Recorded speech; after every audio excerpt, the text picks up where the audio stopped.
Les vendanges tardives sont une grande spécialité historique de notre maison. Nous en sommes bien à l'origine.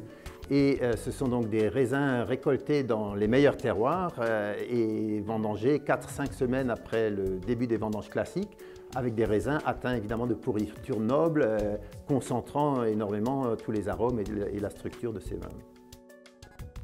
Il semble qu'il y ait une incompréhension pour l'usage des vins de vendange tardive. Ce ne sont certainement pas des vins de dessert. Les vendanges tardives, surtout dans le cas du Gewürztraminer, sont des vins qui peuvent se marier avec foie gras, fromage bleu, mais ce sont des vins de conversation. Ce sont des vins qui, servis avec les bonnes personnes, rendra ce regard un tout petit peu plus pétillant, même si ce sont des vins tranquilles. Ce sont des vins absolument extraordinaires pour les conversations.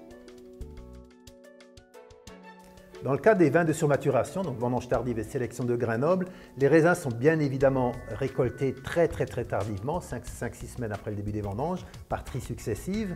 Et à ce moment-là, ces raisins vont produire des jus de raisin extrêmement concentrés qui vont mettre très longtemps à fermenter, vraiment très lentement. Et lorsqu'on considérera que l'équilibre sucre-alcool est atteint, les vins seront ensuite soutirés et mis en bouteille d'une manière classique.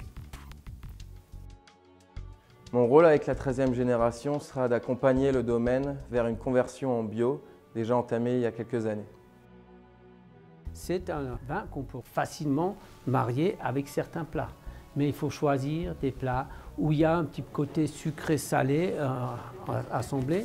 Et surtout, il faut des plats, bien sûr, qui ont beaucoup de goût, qui ont une bonne structure.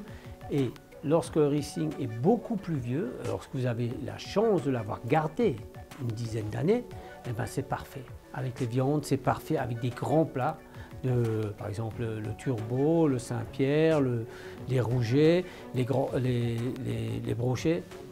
Un Riesling, c'est une merveille quand il donne toute sa minéralité, tout son tempérament. Voilà, ben écoutez, je suis désolé, mais je suis le dernier des 3 frères qui ont dirigé l'entreprise pendant 50 ans.